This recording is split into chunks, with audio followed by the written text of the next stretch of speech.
Hey, another vlog sa atin mga brother. Magandang tanghali. Kita nyo naman mga brother, kataasan ng araw ngayon, katanghalian ngayon. Before anything else mga brother, mag storytelling muna tayo mga brother sa konting kasaysayan ng Team Caripas na mga brother.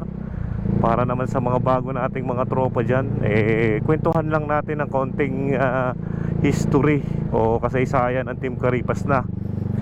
Bali mga brother, nagsimula ang Team Caripas na.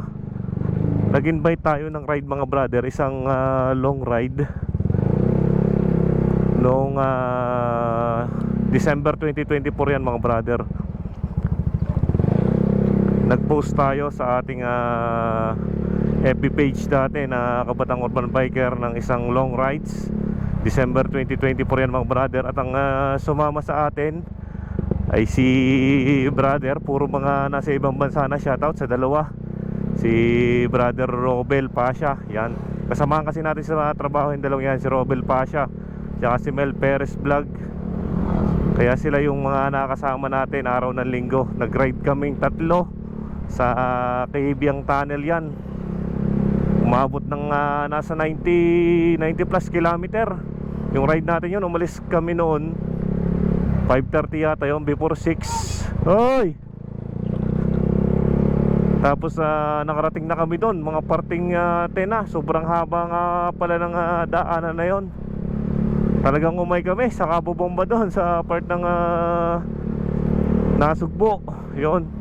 At makatapos nga mga brother ang ride na yon, ay nagkaroon ng Batangas Content Creator Meetup sa pamumuno ni Box TV. Si Box TV dati, hindi tayo naka-attend dati ng part ng January 2025 na yon. Nagkaroon sila ng meet and greet doon sa bahay ni na Box sa may Alitagtag. Kasama yung mga ibang content creator na nakausap natin, mga nakakasama natin, especially si na Kuya Jay, si na Bronzy na team Kuya Jay Motoclick yan. Yun ang mga nakasama nung January 2025 mga brother. Tapos nung mga nakaraan nag-usap-usap na kami kung sino-sino ng ating mga nakilala, especially si JD Motovlog. Yan ang talagang siya nag-push na humila ng iba't ibang iba't ibang kasama natin sa mga team. Kasamahan sina Isnabero, sina Vladimir TV, madami pa naman, si Kulango TV, si AJ Moto Ed yan. Hanggang sa nagkakilala na nga yung mga grupo mga brother. At doon na nagkaroon ng set ng ride. Nung unang ride natin nung February 2025, wala pang pangalan yung grupo mga brother. Mabini loop lang tayo noon. At para lang magkasama-sama, madami kami noon, mga umabot din siguro ng 15 hanggang 20 yon. Kasama si na Kuya Ian, yung mga talagang founder ng ating grupo, yung mga co-founder ng ating grupo. Tapos nung mga natapos na yung ride natin, nag-set ulit kami ng ride papunta ng Lobo. Kung saan kami dinala nung mga parting March. Lobo, napunta kami ng Haibanga, kung saan kami sinuot. Shoutout nga pala dyan kay 27 Tour. Yan na sa atin. Yan na nag-tour sa atin sa Lobo, kung saan tayo sumuot. Limang ilog yung ating pinuntahan, kaya nadala yung iba. Kaya yun, doon na, inaabot na tayo maghapong rides doon. At ilang buwan din, pinag-isipan ko yung pangalan ng Team Caripas na.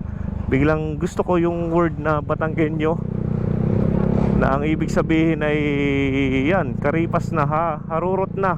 Dahil pagka nagkakasama-sama, talagang hindi maiwasan, Caripas na lagi ang mga tropa natin dyan, no?